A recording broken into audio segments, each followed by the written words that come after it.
Hi friends, രാവിലെ തൊട്ട് വൈകുന്നേരം വരെ കറണ്ട് ഇല്ലായിരുന്നു. കുറച്ച് മുമ്പാണ് കറണ്ട് വന്നത്. അതുകൊണ്ട് വീഡിയോ ഒന്നും റെക്കോർഡ് ചെയ്യാൻ സാധിച്ചില്ല, ഒന്നും ചെയ്യാൻ സാധിച്ചില്ല. അതുകൊണ്ടാണ് ഇത്ര ലാഗ് വരുന്നത്. എന്തായാലും നമ്മൾ പറഞ്ഞ ടോപ്പിക്സ് മാക്സിമം നമ്മൾ ഇന്ന് തന്നെ കവർ ചെയ്യാൻ ശ്രമിക്കും. അപ്പോൾ എന്തായാലും അതുകൊണ്ട് ഇത്തിരി ഓടിച്ചാണ് എല്ലാം സ്പീഡിൽ വായിച്ചാണ് തീർക്കുന്നത്. അതെവിടെയെങ്കിലും എന്തെങ്കിലും മിസ്റ്റേക്സ് ഉണ്ടെങ്കിൽ ക്ഷമിക്കുക, കമൻറ്റ് ബോക്സിൽ ഒന്ന് രേഖപ്പെടുത്തുക. അപ്പോൾ നമുക്ക് PSC ബുള്ളറ്റിൻ കറണ്ട് അഫയേഴ്സിലേക്ക് പോവാം. ജനുവരി 15 തൊട്ട് 30 വരെ PSC ബുള്ളറ്റിനിൽ കൊടുത്തിരിക്കുന്ന കറണ്ട് അഫയേഴ്സ് ആണ് ഇവിടെ ഡിസ്കസ് ചെയ്യാൻ പോകുന്നത്. 2021 പ്രവാസി ഭാരതീയ സമ്മാന് മലയാളികളായ പ്രിയങ്ക രാധാകൃഷ്ണൻ, സിദ്ദിഖ് അഹമ്മദ്, ഡോക്ടർ മോഹൻ തോമസ്, ലാസറസ് പകലോമാറ്റം, ബാബുരാജൻ, വാവ കല്ലുപറമ്പിൽ എന്നിവർ അർഹരായി. ആർക്കൊക്കെയാ പ്രവാസി ഭാരതീയ സമ്മാൻ ലഭിച്ചത്? മലയാളികളായ പ്രിയങ്ക രാധാകൃഷ്ണൻ, സിദ്ദിഖ് അഹമ്മദ്, ഡോക്ടർ മോഹൻ തോമസ്, ലാസറസ് പകലോമാറ്റം, ബാബുരാജൻ, വാവ കല്ലുപറമ്പൽ. അപ്പോൾ ഇത്രയും ആൾക്കാർക്കാണ്, മലയാളികളായ ഇത്രയും ആൾക്കാരാണ് പ്രവാസി ഭാരതീയ സമ്മാന് അർഹരായത് 2021. ഓക്കെ, പ്രിയങ്ക രാധാകൃഷ്ണൻ, സിനിമാ നടൻ സിദ്ദിഖ് അല്ല, സിദ്ദിഖ് അഹമ്മദ്, ഡോക്ടർ മോഹൻ തോമസ്, ലാസറസ് പകലോമാറ്റം, ബാബുരാജ് അല്ല, ബാബുരാജൻ, വാവ സുരേഷ് അല്ല, വാവ കല്ലുപറമ്പിൽ. അപ്പം ഇത്രയും ആൾക്കാർക്ക് ഇത് ഓർക്കാൻ വേണ്ടി പറഞ്ഞെന്നുള്ളൂ, ഇങ്ങനെ അവരുടെ പേര് വെച്ച് റിലേറ്റ് ചെയ്തത്. അപ്പോൾ പ്രിയങ്ക രാധാകൃഷ്ണൻ, സിദ്ദിഖ് അഹമ്മദ്, ഡോക്ടർ മോഹൻ തോമസ്, ലാസറസ് പകലോമാറ്റം, ബാബുരാജൻ, അതേപോലെ വാവ കല്ലുപറമ്പിൽ എന്നിവർക്ക് പ്രവാസി ഭാരതീയ സമ്മാൻ ലഭിച്ചു 2021. ഇന്ത്യയിലെ ആദ്യത്തെ സൂപ്പർ ഫാബ് ലാബ് കൊച്ചിയിൽ സ്ഥാപിതമാവും. ഇന്ത്യയിലെ തന്നെ ആദ്യത്തെ സൂപ്പർ ഫാബ് ലാബ് കൊച്ചിയിൽ സ്ഥാപിതമാവും. സാഹിത്യ പ്രവർത്തക സഹകരണ സംഘത്തിന്റെ രജത ജൂബിലി ആഘോഷത്തിന്റെ ഭാഗമായി കേരളത്തിൽ കോട്ടയത്ത് കേരള സാഹിത്യ മ്യൂസിയം, പാലക്കാട് കേരള സാംസ്കാരിക മ്യൂസിയം, തിരുവനന്തപുരത്ത് രാജാ രവിവർമ്മ ആർട്ട് ഗാലറി, കണ്ണൂരിൽ കൈത്തറി മ്യൂസിയം, കാര്യവട്ടത്ത് അന്താരാഷ്ട്ര പുരാരേഖ പൈതൃക കേന്ദ്രം എന്നീ സാഹിത്യ സാംസ്കാരിക സ്ഥാപനങ്ങൾ നിലവിൽ വരും. അപ്പോൾ എന്തൊക്കെയാണ്? സാഹിത്യ പ്രവർത്തക സഹകരണ സംഘത്തിന്റെ രജത ജൂബിലി ആഘോഷത്തിന്റെ ഭാഗമായി, സിൽവർ ജൂബിലി ആഘോഷത്തിന്റെ ഭാഗമായി 25 വർഷം പൂർത്തിയാക്കിയതിന്റെ ആഘോഷത്തിന്റെ ഭാഗമായി കേരളത്തിൽ കോട്ടയത്ത് എന്താ വരുന്നത്? കേരള സാഹിത്യ മ്യൂസിയം വരും. പാലക്കാട് കേരള സാംസ്കാരിക മ്യൂസിയം വരും. തിരുവനന്തപുരത്ത് രാജാ രവിവർമ്മ ആർട്ട് ഗാലറി വരും. കണ്ണൂരിൽ കൈത്തറി മ്യൂസിയം വരും. കാര്യവട്ടത്ത് അന്താരാഷ്ട്ര പുരാരേഖ പൈതൃക കേന്ദ്രം എന്നീ സാഹിത്യ സാംസ്കാരിക സ്ഥാപനങ്ങൾ നിലവിൽ വരും. 2023 ഏഷ്യ കപ്പ് ഫുട്ബോളിന് ചൈന വേദിയാവും. അപ്പോൾ 2023 ഏഷ്യ കപ്പ് ഫുട്ബോളിന് ചൈന വേദിയാവും. കേരള സാമൂഹിക സന്നദ്ധ സേനയുടെ ബ്രാൻഡ് അംബാസിഡറായി ടോവിനോ തോമസിനെ തിരഞ്ഞെടുത്തു. കേരള സാമൂഹിക സന്നദ്ധ സേനയുടെ ബ്രാൻഡ് അംബാസിഡറായി ടോവിനോ തോമസിനെ തിരഞ്ഞെടുത്തു. ടോവിനോ തോമസ് ഏതിന്റെ ബ്രാൻഡ് അംബാസിഡറാണ്? കേരള സാമൂഹിക സന്നദ്ധ സേനയുടെ. അടുത്തത്, കവിയും ഗാനരചയിതാവുമായ അനിൽ പനച്ചൂരാൻ അന്തരിച്ചു. അപ്പോൾ കവിയും ഗാനരചയിതാവുമായ അനിൽ പനച്ചൂരാൻ അന്തരിച്ചു. ഓർത്തു വെക്കണം, അനിൽ പനച്ചൂരാൻ. അദ്ദേഹം ആരായിരുന്നു? കവിയും ഗാനരചയിതാവുമായിരുന്നു. അമേരിക്കൻ ആർമിയുടെ പ്രഥമ ചീഫ് ഇൻഫർമേഷൻ ഓഫീസറായി ഇന്ത്യൻ അമേരിക്കക്കാരൻ വംശജനായ രാജ് അയ്യർ നിയമിതനായി.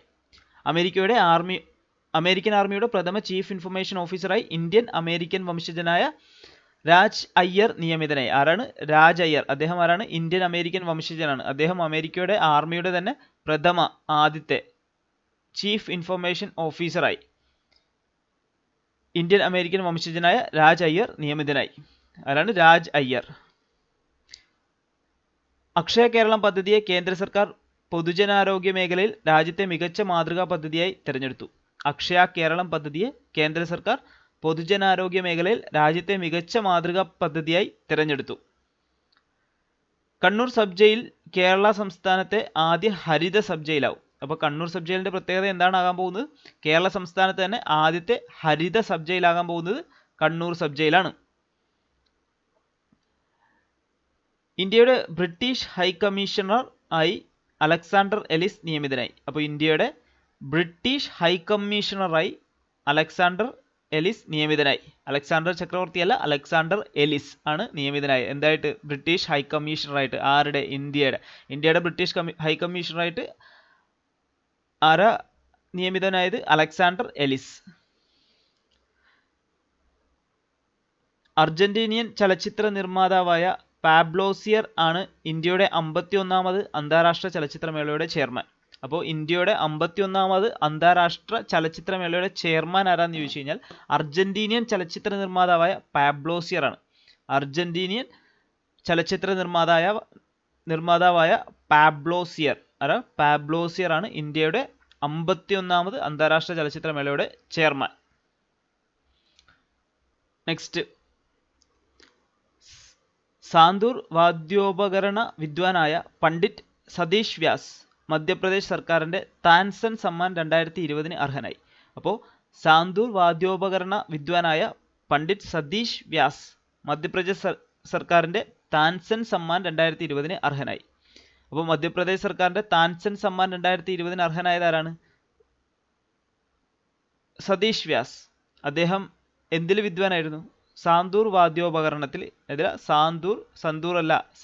സാന്തൂർ വാദ്യോപകരണത്തിൽ വിദ്വാനായിരുന്നു. Doctor Ajit Parameswaran world academy of സയൻസിലെ യുവശാസ്ത്രജ്ഞനുള്ള ഭൗതികശാസ്ത്ര പുരസ്കാര ജേതാവായി. അപ്പോൾ വേൾഡ് അക്കാദമി ഓഫ് സയൻസിലെ യുവശാസ്ത്രജ്ഞനുള്ള ഭൗതികശാസ്ത്ര പുരസ്കാര ജേതാവായത് ഡോക്ടർ അജിത് പരമേശ്വരനാണ്. അജിത് പരമേശ്വരൻ. റേഡിയോ ഏഷ്യയുടെ 2020 news person of the year പുരസ്കാരം ആരോഗ്യമന്ത്രി കെ ശൈലജ ടീച്ചറിന് നൽകും. അപ്പോൾ എന്ത് പുരസ്കാരമാണ്? റേഡിയോ ഏഷ്യയുടെ 2020 news person of the year പുരസ്കാരം ആരോഗ്യമന്ത്രി കെ ശൈലജ ടീച്ചറിന് നൽകും. രാധിക മാധവൻ പട്ടികവർഗ വിഭാഗത്തിൽ നിന്നുള്ള രാജ്യത്തെ ഏറ്റവും പ്രായം കുറഞ്ഞ പഞ്ചായത്ത് പ്രസിഡന്റായി. അപ്പോൾ രാധിക മാധവൻ പട്ടികവർഗ വിഭാഗത്തിൽ നിന്നുള്ള രാജ്യത്തെ ഏറ്റവും പ്രായം കുറഞ്ഞ പഞ്ചായത്ത് പ്രസിഡന്റായി.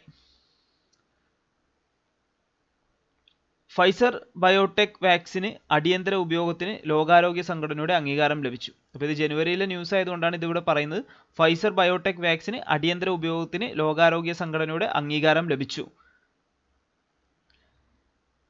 കേരള സാംസ്കാരിക വകുപ്പ് ഏർപ്പെടുത്തിയ 2020 മാതൃഭാഷ പ്രതിഭാ പുരസ്കാരത്തിന് ഡോക്ടർ അശോക് ഡിക്രൂസ് അർഹനായി. കേരള സാംസ്കാരിക വകുപ്പ് ഏർപ്പെടുത്തിയ 2020 മാതൃഭാഷാ പ്രതിഭാ പുരസ്കാരത്തിന് ഡോക്ടർ അശോക് ഡിക്രൂസ് അർഹനായി. ഇപ്പോൾ ഡോക്ടർ അശോക് ഡിക്രൂസിന് കിട്ടിയ അവാർഡ് ഏതാണ്? പുരസ്കാരം ഏതാണ്? 2020 മാതൃഭാഷാ പ്രതിഭാ പുരസ്കാരം ആർക്കാണ്? ഡോക്ടർ അശോക് ഡിക്രൂസിന്. കേരളത്തിലെ നാഷണൽ പാർക്കായ മതികെട്ടാൻ ചോലയെ കേന്ദ്ര സർക്കാർ പരിസ്ഥിതി ദുർബല മേഖലയായി പ്രഖ്യാപിച്ചു. അപ്പോൾ കേരളത്തിലെ നാഷണൽ പാർക്കായ മതികെട്ടാൻ ചോലയെ കേന്ദ്ര സർക്കാർ എന്തായാണ് പ്രഖ്യാപിച്ചത്? പരിസ്ഥിതി ദുർബല മേഖലയായി പ്രഖ്യാപിച്ചു. കേരളത്തിലെ നാഷണൽ പാർക്കായ മതികെട്ടാൻ ചോലയാണ് കേന്ദ്ര സർക്കാർ പരിസ്ഥിതി ദുർബല മേഖലയായി പ്രഖ്യാപിച്ചത്. DRDOയുടെ സഹായത്തോടെ ഇന്ത്യ തദ്ദേശീയമായി വികസിപ്പിച്ച ഹ്രസ്വദൂര സർഫസ് ടു എയർ മിസൈലാണ് ആകാശ്. DRDOയുടെ സഹായത്തോടെ ഇന്ത്യ തദ്ദേശീയമായി വികസിപ്പിച്ച ഹ്രസ്വദൂര സർഫസ് ടു എയർ മിസൈലാണ് ആകാശ്. ഏതാണ്? ആകാശ്. DRDOയുടെ സഹായത്തോടെ ഇന്ത്യ തദ്ദേശീയമായി വികസിപ്പിച്ച ഹ്രസ്വദൂര എന്ന് പറഞ്ഞാൽ കുറച്ചു ദൂരം മാത്രം സഞ്ചരിക്കുന്ന സർഫസ് ടു എയർ മിസൈലാണ് ആകാശ്. ഇന്ത്യൻ റെയിൽവേ ബോർഡിന്റെ പുതിയ CEO ആയി സുനിത് ശർമ്മ നിയമിതനായി. ഇന്ത്യൻ റെയിൽവേ ബോർഡിന്റെ പുതിയ CEO ആയി സുനിത് ശർമ്മ നിയമിതനായി. ആരാണ്? സുനിത് ശർമ്മ. ഇന്ത്യൻ റെയിൽവേ ബോർഡിന്റെ CEO ആയിട്ടാണ് സുനിത് ശർമ്മ നിയമിതനായത്. ഇന്ത്യയിലെ ആദ്യത്തെ പോളിനേറ്റർ പാർക്ക് ഉത്തരാഖണ്ഡിലെ ഹൽദ്വാനിയിൽ ഉദ്ഘാടനം ചെയ്തു. അപ്പോൾ ഇന്ത്യയിലെ ആദ്യത്തെ പോളിനേറ്റർ പാർക്ക് അപ്പോൾ ഇന്ത്യയിലെ ആദ്യത്തെ പോളിനേറ്റർ പാർക്ക് ഉത്തരാഖണ്ഡിലെ ഹൽദ്വാനിയിൽ, എവിടെയാണ്? ഉത്തരാഖണ്ഡിലെ ഹൽദ്വാനിയിൽ ഉദ്ഘാടനം ചെയ്തു. എന്താണ് പോളിനേറ്റർ പാർക്ക്? ഇന്ത്യയിലെ തന്നെ ആദ്യത്തെ പോളിനേറ്റർ പാർക്ക് ഉത്തരാഖണ്ഡിലെ ഹൽദ്വാനിയിൽ ഉദ്ഘാടനം ചെയ്തു. അർജന്റീന ഗർഭഛിദ്രത്തിന് അനുമതി നൽകിയ ആദ്യ ലാറ്റിൻ അമേരിക്കൻ രാജ്യമായി. അപ്പം അർജന്റീനയാണ് ഗർഭഛിദ്രത്തിന് അനുമതി നൽകിയ ആദ്യ ലാറ്റിൻ അമേരിക്കൻ രാജ്യം. 20ാം നൂറ്റാണ്ടിലെ അമേരിക്കൻ വായനക്കാർക്ക് ഇന്ത്യയെ പരിചയപ്പെടുത്തിയ Indo American novelist Ved Mehta അന്തരിച്ചു. ആരാണ് വേദ് മേത്ത? 20ാം നൂറ്റാണ്ടിലെ അമേരിക്കൻ വായനക്കാർക്ക് ഇന്ത്യയെ പരിചയപ്പെടുത്തിയ ഇൻഡോ അമേരിക്കൻ നോവലിസ്റ്റ് ആണ് വേദ് മേത്ത. അദ്ദേഹം അന്തരിച്ചു. കേരള നിയമസഭ കേന്ദ്ര സർക്കാരിൻ്റെ കാർഷിക പരിഷ്കരണ നിയമങ്ങൾക്കെതിരെ പ്രമേയം പാസാക്കി. അപ്പോൾ കേരള നിയമസഭ കേന്ദ്ര സർക്കാരിൻ്റെ കാർഷിക പരിഷ്കരണ നിയമങ്ങൾക്കെതിരെ പ്രമേയം പാസാക്കി. തുടർച്ചയായ 5-ാം വർഷവും ദേശീയ ഊർജ്ജ സംരക്ഷണ പുരസ്കാരം കേരളത്തിന്. ഓൺലൈനായി നടന്ന ചടങ്ങിൽ മന്ത്രി എം മണി പുരസ്കാരം സ്വീകരിച്ചു. അപ്പോൾ തുടർച്ചയായ 5-ാം വർഷവും ദേശീയ ഊർജ്ജ സംരക്ഷണ പുരസ്കാരം കേരളത്തിനാണ് കിട്ടിയത്. ഓൺലൈനായി നടന്ന ചടങ്ങിൽ മന്ത്രി എം മണിയാണ് പുരസ്കാരം സ്വീകരിച്ചത്. അടുത്ത് ജക്കാർത്ത വിമാനത്താവളത്തിൽ നിന്ന് പശ്ചിമകല മന്ദാൻ പ്രവിശ്യയുടെ തലസ്ഥാനമായ പൊന്തിയാനക്കിലേക്ക് 62 പേരുമായി പറന്നുയർന്ന ശ്രീ വിജയ എയറിന്റെ ബോയിങ് 737 കടലിൽ തകർന്നു വീണു. ജക്കാർത്ത വിമാനത്താവളത്തിൽ നിന്ന് പശ്ചിമകലമാന്തൻ പ്രവിശ്യയുടെ തലസ്ഥാനമായ പൊന്തിയാനക്കിലേക്ക് 62 പേരുമായി പറന്നുയർന്ന ശ്രീ വിജയ എയറിന്റെ ബോയിങ് 737 കടലിൽ തകർന്നു വീണു.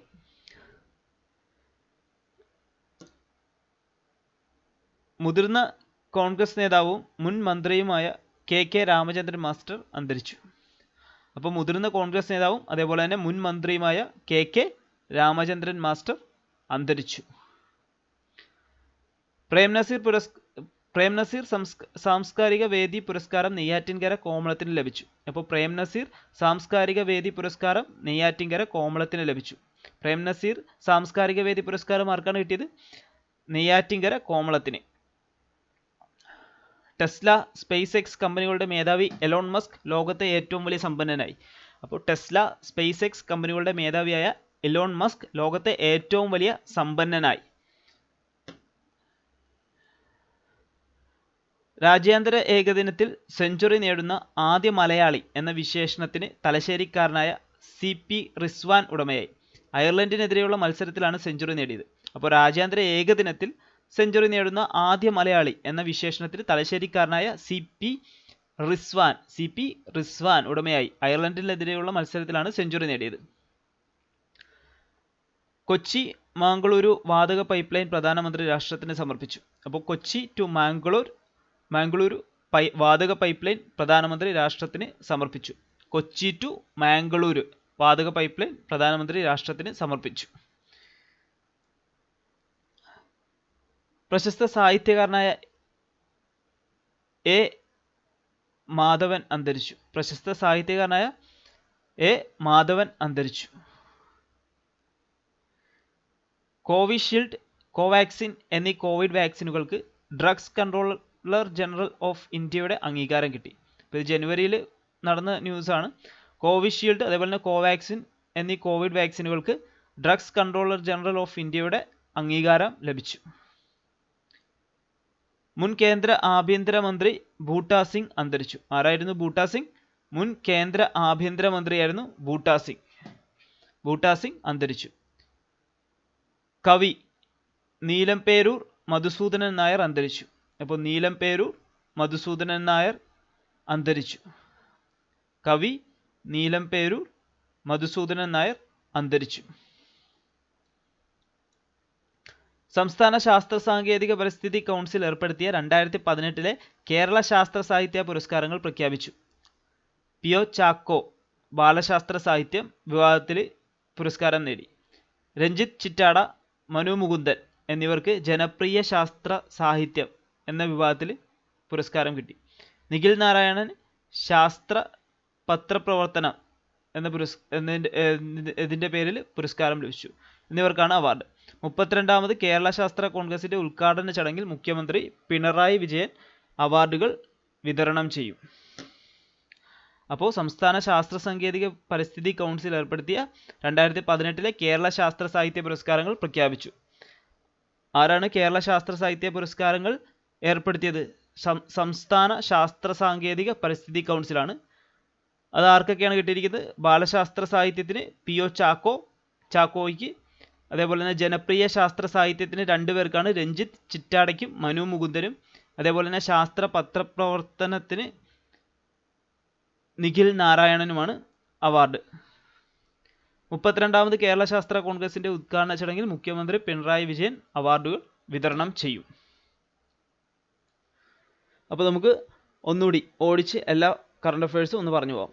2021 പ്രവാസി ഭാരതീയ സമ്മാന് മലയാളികളായ പ്രിയങ്ക രാധാകൃഷ്ണൻ, സിദ്ദിഖ് അഹമ്മദ്, ഡോക്ടർ മോഹൻ തോമസ്, ലാസറസ് പകലോമാറ്റം, ബാബുരാജൻ, വാവ കല്ലുപറമ്പിൽ എന്നിവർ അർഹരായി. ഇന്ത്യയിലെ ആദ്യത്തെ സൂപ്പർ ഫാബ് ലാബ് കൊച്ചിയിൽ സ്ഥാപിതമാകും. ഏതാണ്? സൂപ്പർ ഫാബ് ലാബ് കൊച്ചിയിൽ സ്ഥാപിതമാകും. സാഹിത്യ പ്രവർത്തക സഹകരണ സംഘത്തിന്റെ രജത ജൂബിലി ആഘോഷത്തിന്റെ ഭാഗമായി കേരളത്തിൽ കോട്ടയത്ത് കേരള സാഹിത്യ മ്യൂസിയം, അതേപോലെ പാലക്കാട് കേരള സാംസ്കാരിക മ്യൂസിയം, പിന്നെ തിരുവനന്തപുരത്ത് രാജ രവിവർമ്മ ആർട്ട് ഗാലറി, കണ്ണൂരിൽ കൈത്തറി മ്യൂസിയം, കാര്യവട്ടത്ത് അന്താരാഷ്ട്ര പുരാരേഖ പൈതൃക കേന്ദ്രം എന്നീ സാഹിത്യ സാംസ്കാരിക സ്ഥാപനങ്ങൾ നിലവിൽ വരും. 2023 ഏഷ്യ കപ്പ് ഫുട്ബോളിന് ചൈന വേദിയാകും. കേരള സാമൂഹിക സന്നദ്ധ സേനയുടെ ബ്രാൻഡ് അംബാസിഡറായി ടോവിനോ തോമസിനെ തെരഞ്ഞെടുത്തു. കവിയും ഗാനരചയിതാവുമായ അനിൽ പനശൂരാൻ അന്തരിച്ചു. അമേരിക്കൻ ആർമിയുടെ പ്രഥമ ചീഫ് ഇൻഫർമേഷൻ ഓഫീസറായി ഇന്ത്യൻ അമേരിക്കൻ വംശജനായ രാജ് അയ്യർ നിയമിതനായി. അക്ഷയ കേരളം പദ്ധതിയെ കേന്ദ്ര സർക്കാർ പൊതുജനാരോഗ്യ മേഖലയിൽ രാജ്യത്തെ മികച്ച മാതൃകാ പദ്ധതിയായി തിരഞ്ഞെടുത്തു. കണ്ണൂർ സബ് ജയിൽ കേരള സംസ്ഥാനത്തെ ആദ്യ ഹരിത സബ് ജയിലാകും. ഇന്ത്യയുടെ ബ്രിട്ടീഷ് ഹൈക്കമ്മീഷണറായി അലക്സാണ്ടർ എലിസ് നിയമിതനായി. അർജന്റീനിയൻ ചലച്ചിത്ര നിർമ്മാതാവായ പാബ്ലോ സിയർ ആണ് ഇന്ത്യയുടെ 51ാമത് അന്താരാഷ്ട്ര ചലച്ചിത്രമേളയുടെ ചെയർമാൻ. സാന്തൂർ വാദ്യോപകരണ വിദ്വാനായ പണ്ഡിറ്റ് സതീഷ് വ്യാസ് മധ്യപ്രദേശ് സർക്കാരിന്റെ താൻസൻ സമ്മാനം 2020 അർഹനായി. Doctor Ajit Parameswaran world academy of സയൻസിലെ യുവശാസ്ത്രജ്ഞനുള്ള ഭൗതിക ശാസ്ത്ര പുരസ്കാര ജേതാവായി. റേഡിയോ ഏഷ്യയുടെ 2020 news person of the year പുരസ്കാരം ആരോഗ്യമന്ത്രി കെ ശൈലജ ടീച്ചറിന് നൽകും. രാധിക മാധവൻ പട്ടികവർഗ വിഭാഗത്തിൽ നിന്നുള്ള രാജ്യത്തെ ഏറ്റവും പ്രായം കുറഞ്ഞ പഞ്ചായത്ത് പ്രസിഡന്റായി. ഫൈസർ ബയോടെക് വാക്സിന് അടിയന്തര ഉപയോഗത്തിന് ലോകാരോഗ്യ സംഘടനയുടെ അംഗീകാരം ലഭിച്ചു. കേരള സാംസ്കാരിക വകുപ്പ് ഏർപ്പെടുത്തിയ 2020 മാതൃഭാഷാ പ്രതിഭാ പുരസ്കാരത്തിന് ഡോക്ടർ അശോക് ഡിക്രൂസ് അർഹനായി. കേരളത്തിലെ നാഷണൽ പാർക്കായ മതികെട്ടാൻചോലയെ കേന്ദ്ര സർക്കാർ പരിസ്ഥിതി ദുർബല മേഖലയായി പ്രഖ്യാപിച്ചു. DRDOയുടെ സഹായത്തോടെ ഇന്ത്യ തദ്ദേശീയമായി വികസിപ്പിച്ച ഹ്രസ്വദൂര സർഫസ് ടു എയർ മിസൈൽ ആണ് ആകാശ്. ഇന്ത്യൻ റെയിൽവേ ബോർഡിന്റെ പുതിയ CEO ആയി സുനിത് ശർമ്മ നിയമിതനായി. ഇന്ത്യയിലെ ആദ്യത്തെ പോളിനേറ്റർ പാർക്ക് ഉത്തരാഖണ്ഡിലെ ഹൽദ്വാനിയിൽ ഉദ്ഘാടനം ചെയ്തു. അർജന്റീന ഗർഭഛിദ്രത്തിന് അനുമതി നൽകിയ ആദ്യ ലാറ്റിൻ അമേരിക്കൻ രാജ്യമായി. 20ാം നൂറ്റാണ്ടിലെ അമേരിക്കൻ വായനക്കാർക്ക് ഇന്ത്യയെ പരിചയപ്പെടുത്തിയ Indo American novelist Ved Mehta അന്തരിച്ചു. കേരള നിയമസഭ കേന്ദ്ര സർക്കാരിന്റെ കാർഷിക പരിഷ്കരണ നിയമങ്ങൾക്കെതിരെ പ്രമേയം പാസാക്കി. തുടർച്ചയായ 5ാം വർഷവും ദേശീയ ഊർജ്ജ സംരക്ഷണ പുരസ്കാരം കേരളത്തിന്. ഓൺലൈനായി നടന്ന ചടങ്ങിൽ മന്ത്രി എം എം മണി പുരസ്കാരം സ്വീകരിച്ചു. ജക്കാർത്ത വിമാനത്താവളത്തിൽ നിന്ന് പശ്ചിമ കലമാന്തൻ പ്രവിശ്യയുടെ തലസ്ഥാനമായ പൊന്തിയാനക്കിലേക്ക് 62 പേരുമായി പറന്നുയർന്ന ശ്രീവിജയ എയറിന്റെ ബോയിംഗ് 737 കടലിൽ തകർന്നു വീണു. മുതിർന്ന കോൺഗ്രസ് നേതാവും മുൻ മന്ത്രിയുമായ കെ രാമചന്ദ്രൻ മാസ്റ്റർ അന്തരിച്ചു. പ്രേം നസീർ സാംസ്കാരിക വേദി പുരസ്കാരം നെയ്യാറ്റിൻകര കോമളത്തിന് ലഭിച്ചു. ടെസ്ല, സ്പേസ് എക്സ് കമ്പനികളുടെ മേധാവി എലോൺ മസ്ക് ലോകത്തെ ഏറ്റവും വലിയ സമ്പന്നനായി. രാജ്യാന്തര ഏകദിനത്തിൽ സെഞ്ചുറി നേടിയ ആദ്യ മലയാളി എന്ന വിശേഷണത്തിന് തലശ്ശേരിക്കാരനായ CP റിസ്വാൻ ഉടമയായി. അയർലൻഡിനെതിരെയുള്ള മത്സരത്തിലാണ് സെഞ്ചുറി നേടിയത്. കൊച്ചി ടു മാംഗ്ലൂർ വാതക പൈപ്പ് ലൈൻ പ്രധാനമന്ത്രി രാഷ്ട്രത്തിന് സമർപ്പിച്ചു. പ്രശസ്ത സാഹിത്യകാരനായ A. മാധവൻ അന്തരിച്ചു. കോവിഷീൽഡ്, കോവാക്സിൻ എന്നീ കോവിഡ് വാക്സിനുകൾക്ക് ഡ്രഗ്സ് കൺട്രോളർ ജനറൽ ഓഫ് ഇന്ത്യയുടെ അംഗീകാരം ലഭിച്ചു. മുൻ കേന്ദ്ര ആഭ്യന്തരമന്ത്രി ബൂട്ടാ സിംഗ് അന്തരിച്ചു. കവി നീലംപേരൂർ മധുസൂദനൻ നായർ അന്തരിച്ചു. സംസ്ഥാന ശാസ്ത്ര സാങ്കേതിക പരിസ്ഥിതി കൗൺസിൽ ഏർപ്പെടുത്തി 2018 കേരള ശാസ്ത്ര സാഹിത്യ പുരസ്കാരങ്ങൾ പ്രഖ്യാപിച്ചു. ബാലശാസ്ത്ര സാഹിത്യത്തിന് PO ചാക്കോയ്ക്കും ജനപ്രിയ ശാസ്ത്ര സാഹിത്യത്തിന് രഞ്ജിത്ത് ചിറ്റാട, മനു മുകുന്ദൻ എന്നിവർക്കും, ശാസ്ത്ര പത്രപ്രവർത്തനത്തിന് നിഖിൽ നാരായണൻ എന്നിവർക്കുമാണ് അവാർഡ്. 32ാമത് കേരള ശാസ്ത്ര കോൺഗ്രസിന്റെ ഉദ്ഘാടന ചടങ്ങിൽ മുഖ്യമന്ത്രി പിണറായി വിജയൻ അവാർഡുകൾ വിതരണം ചെയ്യും. ഇതോടെ കറണ്ട് അഫയേഴ്സ് PSC ബുള്ളറ്റിനിലെ ജനുവരി 15 തൊട്ട് 30 വരെ കൊടുത്തിരുന്ന പ്രസിദ്ധീകരണത്തിലെ എല്ലാ ഫാക്ട്സുകളും, എല്ലാ കറണ്ട് അഫയേഴ്സും നമ്മളിവിടെ വായിച്ചു കഴിഞ്ഞു. Thank you.